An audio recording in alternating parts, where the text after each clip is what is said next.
चला ठीक आहे, चालू करूया. तर बघा मित्रांनो, आज आपल्याला प्रकरण चालू करायचं आहे ते म्हणजे संख्या आणि संख्याचे प्रकार. संख्या आणि संख्येचे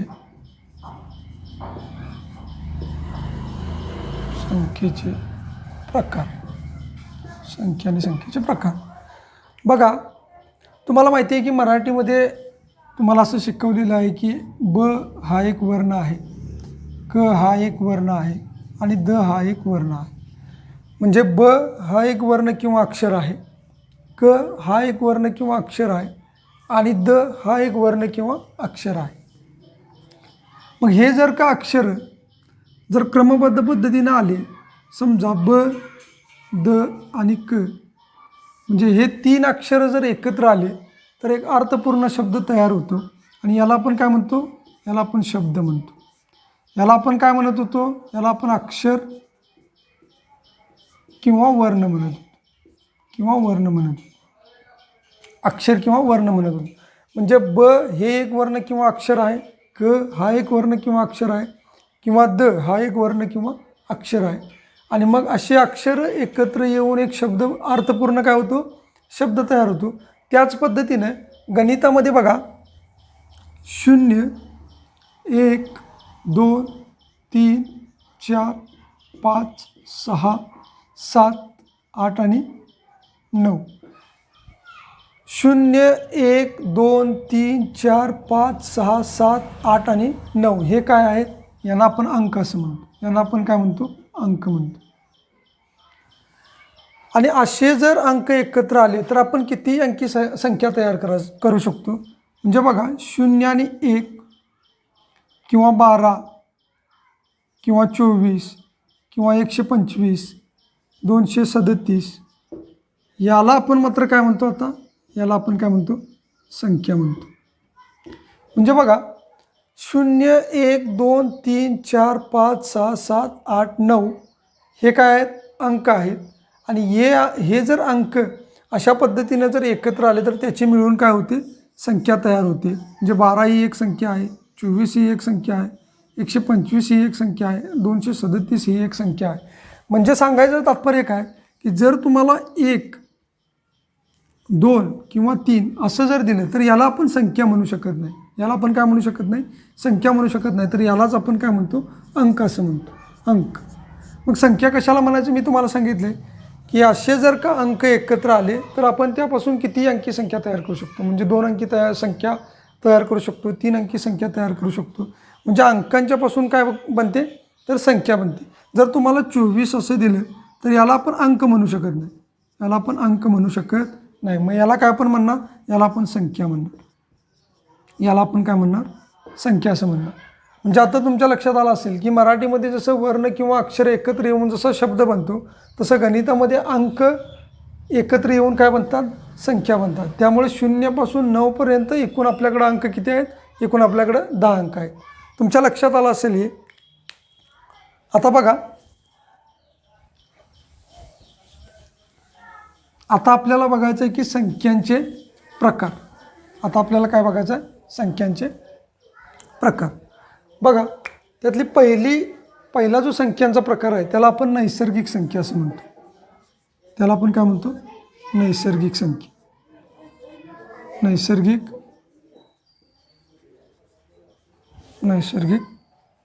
संख्या. मग नैसर्गिक संख्या कशाला म्हणायचे? तर नैसर्गिक संख्या बघा, 1 पासून सुरू होणाऱ्या 1, 2, 3, 4 अशा अनंतपर्यंत. हे अनंतचं चिन्ह आहे, लक्षात ठेवा. याला अनंत.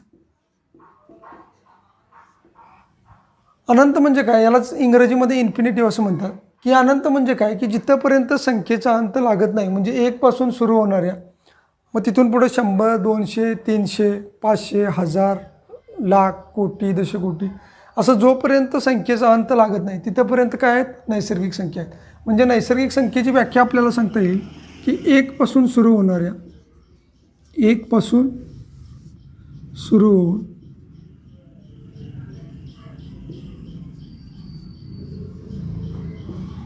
अनंतपर्यंतच्या संख्यांना, अनंतपर्यंतच्या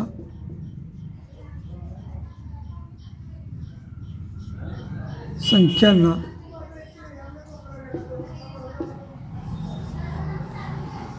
आपण काय म्हणतो, नैसर्गिक संख्या असे नैसर्गिक संख्या म्हणतो. नैसर्गिक संख्या म्हणतो म्हणजे बघा, 1 पासून सुरू होणाऱ्या आणि अनंतपर्यंत असणाऱ्या संख्यांना आपण नैसर्गिक संख्या म्हणतो. मग इथं जर तुम्हाला प्रश्न विचारला की सर्वात लहान नैसर्गिक संख्या कोणती, तर इथं तुमच्या लक्षात येईल की सर्वात लहान नैसर्गिक संख्या कोणती आहे, 1 आहे. सर्वात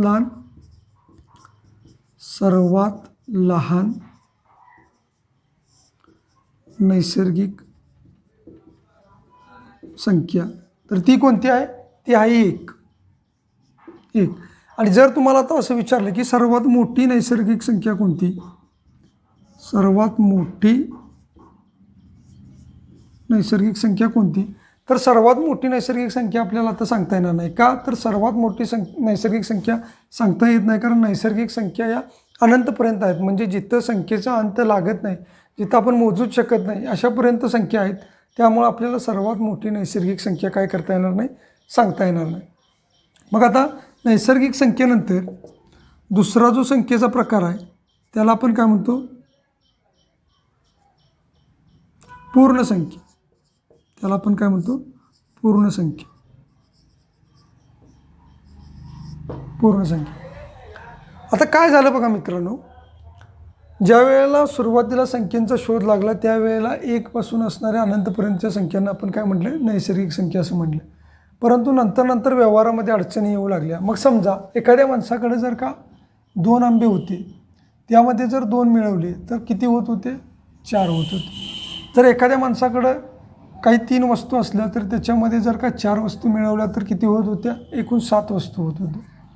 परंतु कालांतरानं असं लक्षात आलं की 5 मध्ये जर का 5 मिळवलं तर उत्तर किती लिहायचं, 5 मध्ये जर का 5 मिळवलं तर उत्तर किती लिहायचं, असा एक प्रश्न निर्माण झाला. कारण तुम्ही इथं बघितलेलं आहे की 1 पासून सुरू झालेले काय आहेत, नैसर्गिक संख्या आहेत. आणि मग याच्यानंतर मात्र अडचणी निर्माण होऊ लागल्या. तसंच जर एखाद्या माणसानं 7 वस्तू घेतल्या आणि त्या 7च्या 7 विकून टाकल्या तर मग किती उत्तर राहिले, असा पण प्रश्न निर्माण होऊ शकत होता. आणि मग अशा अडचणी येत असताना इथे शून्याचा शोध लागला गेला आणि ते शून्य यामध्ये मिळवलं, या नैसर्गिक संख्येच्या मध्ये शून्य मिळवलं. आणि मग 0, 1, 2, 3 अशा अनंतपर्यंतच्या ज्या काही संख्या आहेत त्या संख्यांना आपण काय म्हणतो, पूर्ण संख्या असं म्हणतो. इथं संख्या काय झाली, इथं संख्या पूर्ण झाली. इथं संख्या काय झाली, पूर्ण झाली. म्हणजे काय झालं बघा, पहिल्यांदा आपण बघितलं नैसर्गिक संख्या, आणि नैसर्गिक संख्येची व्याख्या आपण काय सांगितली की 1 पासून सुरू होणाऱ्या अनंतपर्यंतच्या संख्यांना आपण काय म्हणलं, नैसर्गिक संख्या म्हणलं. परंतु नंतरच्या काळामध्ये व्यवहार करताना अडचणी येऊ लागल्या की आपण बघितलं 2 मध्ये 2 मिळवलं 4 येत होतं, 3 मध्ये 4 मिळवलं 7 येत होतं. परंतु 5 मध्ये 5 मिळवल्यानंतर 10 यायला पाहिजे. परंतु हा शून्याचा शोध या ठिकाणी नव्हता. आणि हा शून्याचा शोध नसल्यामुळे किंवा एखादी वस्तू जर घेतली आणि तेवढ्याच वस्तू जर आपण देऊन टाकल्या तर मग उत्तर 0 यायला पाहिजे. आणि हे 0 त्यावेळेला नव्हतं, म्हणून नंतरच्या काळामध्ये शून्याचा शोध लागला गेला. आणि हे 0 इथं मिळवल्यानंतर काय झालं, संख्या पूर्ण झाली. मग समजा तुम्हाला जर आता इथं प्रश्न विचारला की सर्वात लहान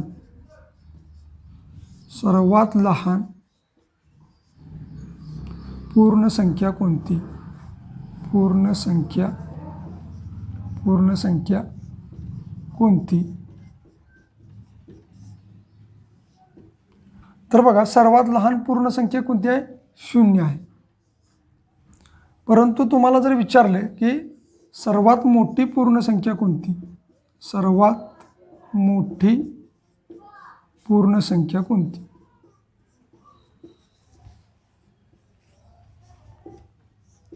तर सर्वात मोठी पूर्ण संख्या आपल्याला सांगता येते का, बघा सर्वात मोठी पूर्ण संख्या आपल्याला सांगता येत नाही. का, तर पूर्ण संख्या कशा आहेत, अनंतपर्यंत आहेत. म्हणून सर्वात मोठी पूर्ण संख्या आपल्याला सांगता येत नाही, सांगता येत नाही. आणि इथं सर्वात मोठी नैसर्गिक संख्या सुद्धा आपल्याला काय करता येत नाही, सांगता येत नाही,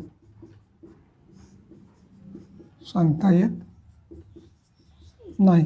कारण का, कारण नैसर्गिक संख्या आणि पूर्ण संख्या या कशा आहेत, अनंतपर्यंत आहेत. म्हणजे मी आता एक गोष्ट तुम्हाला सांगतो की नैसर्गिक संख्या आणि पूर्ण संख्या याच्यामध्ये फरक फक्त कशाचा आहे, फरक हा शून्याचा आहे. आणि हे शून्य कुठून आलं हे सुद्धा मी तुम्हाला सांगितलेलं आहे. त्यामुळे नैसर्गिक संख्या आणि पूर्ण संख्या तुमच्या लक्षात आला असेल असं गृहीत धरतो. आणि आपला तिसरा प्रकार आपण बघूया, तो म्हणजे पूर्णांक संख्या.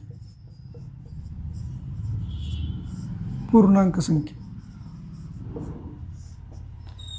ठीक आहे. हे जर लिहून तुम्ही घेतलं असेल तर हे मी थोड्या वेळासाठी पुसतो.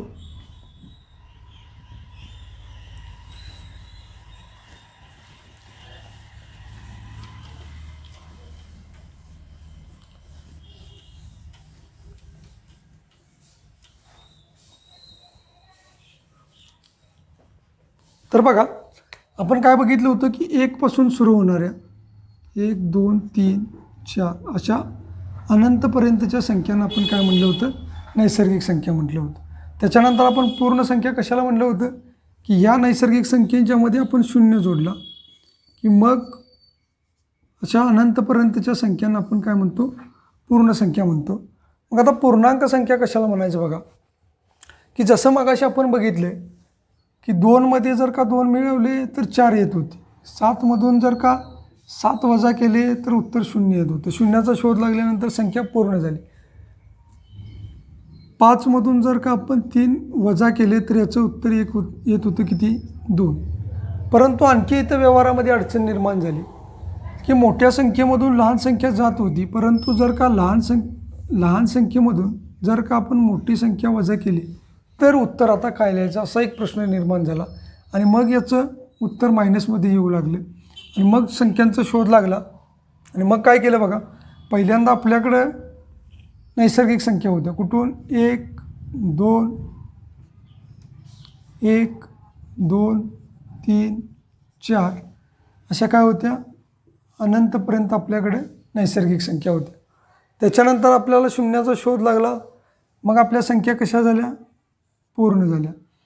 आणि आता मात्र काय झालं, आता पण संख्यांचा शोध लागला. काय झालं की छोट्या संख्येतून ज्या वेळेला मोठी संख्या वजा केली त्यावेळेला आपल्याकडे काय आलं, ऋणसंख्या आली. ऋणसंख्या आल्यानंतर मग पुन्हा आपल्याला ऋणसंख्येचा शोध लागला.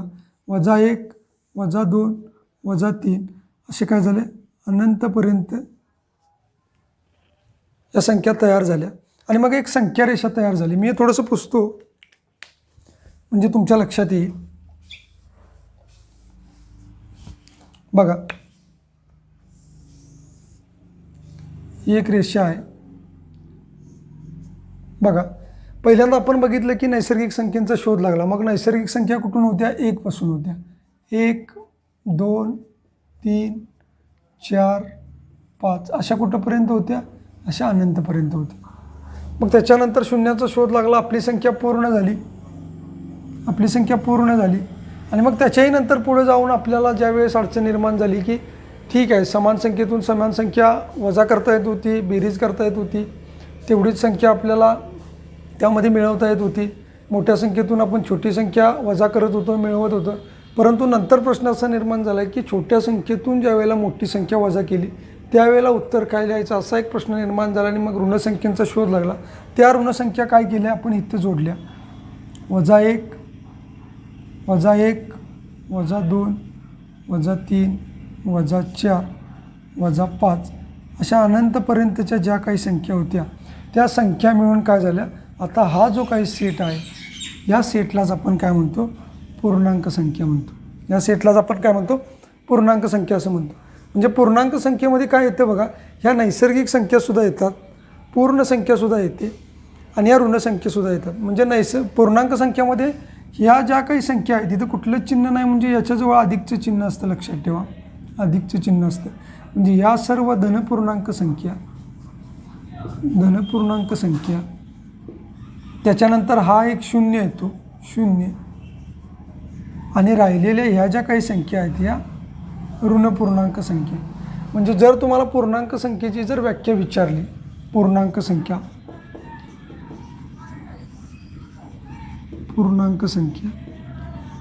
तर यामध्ये काय काय येतं बघा, यामध्ये धनपूर्णांक संख्या पण येतात, धनपूर्णांक. त्याच्यानंतर काय येतं, 0 येतं, 0. आणि त्याच्यानंतर काय येतं, ऋणपूर्णांक संख्यासुद्धा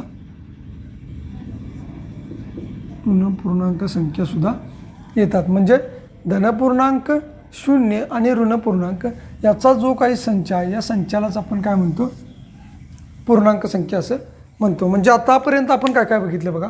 आपण बघितलं की नैसर्गिक संख्या कुठून सुरू होते, तर 1 पासून सुरू होते. 1 पासून अनंतपर्यंतच्या संख्यांना आपण काय म्हणतो, नैसर्गिक संख्या म्हणतो. त्याच्यानंतर व्यवहारामध्ये अडचण निर्माण झाल्यानंतर आपण बघितलं की शून्याचा शोध लागला म्हणून संख्या पूर्ण झाली. म्हणून 0 पासून अनंतपर्यंत असणाऱ्या संख्यांना आपण काय म्हटलं की पूर्ण संख्या म्हटलं. आणि मग नैसर्गिक संख्या, पूर्ण संख्या आणि ज्या ऋणसंख्या आहेत त्या ऋणसंख्या मिळून काय तयार झाले, पूर्णांक संख्या तयार झाली. आणि नैसर्गिक संख्या, पूर्ण संख्या आणि पूर्णांक संख्या तयार झाल्याच्या नंतर आपल्याला ही एक अशी संख्या रेषा मिळाली. आणि संख्या रेषा मिळाल्याच्या नंतर मग आता जर तुम्हाला विचारले की सर्वात लहान ऋणपूर्णांक संख्या कोणती, तर एक गोष्ट लक्षात ठेवा, संख्या रेषा हे प्रकरण आपल्याला सेपरेट आहे, ते आपण सेपरेट अभ्यासायचं आहे. परंतु इथं फक्त एक गोष्ट तुम्ही लक्षात ठेवायची की संख्या रेषेच्या डाव्या बाजूकडून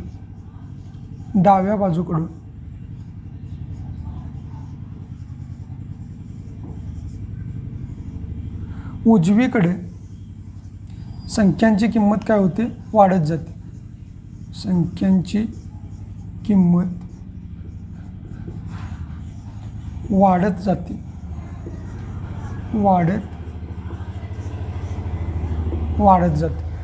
म्हणजे बघा की जर तुम्हाला विचारले की -5 आणि -2 यापैकी मोठी संख्या जर तुम्हाला विचारली, मोठी संख्या, तर -5 आणि -2, तर मी तुम्हाला काय सांगितलं की डावीकडून उजवीकडे जात असताना संख्येची किंमत वाढत जाते. म्हणजे याच्यातली मोठी संख्या कोणती असणार, -2 असणार. लक्षात ठेवा. जर तुम्हाला विचारलं की -3 आणि 5 यामध्ये मोठी संख्या कोणती आहे, तर -5 कुठं आहे बघा, इथं आहे. आणि 3 कुठं आहे, इथं आहे. म्हणजे डावीकडून आपण कुठं निघालो, उजवीकडे निघालो. म्हणजे 3 ही संख्या काय असणार आहे, 3 ही संख्या -3 ते 5 सांगितलं ना, हां ठीक आहे. -3 इथं आहे बघा. आणि 5 कुठं आहे, 5 इथं आहे. तर -3 पासून आपण उजवीकडे 5 कडे चाललेलो आहे. म्हणजे 5 काय आहे, मोठा आहे. लक्षात ठेव, मोठा आहे. जर तुम्हाला विचारलं की सर्वात मोठी ऋणपूर्णांक संख्या कोणती, तर मोठी ऋणपूर्णांक संख्या कोणती आहे, -1. एक मिनटं मी पुसतो थोडंसं.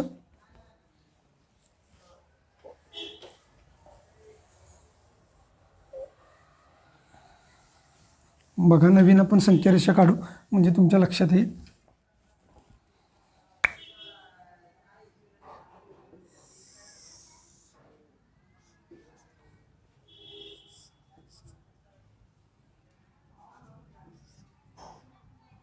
एक, 2, 3, 4, 5, 6 ... अनंतपर्यंत या काय आहेत, पूर्ण संख्या, किंवा त्याला आपण धनपूर्णांक संख्या म्हणू.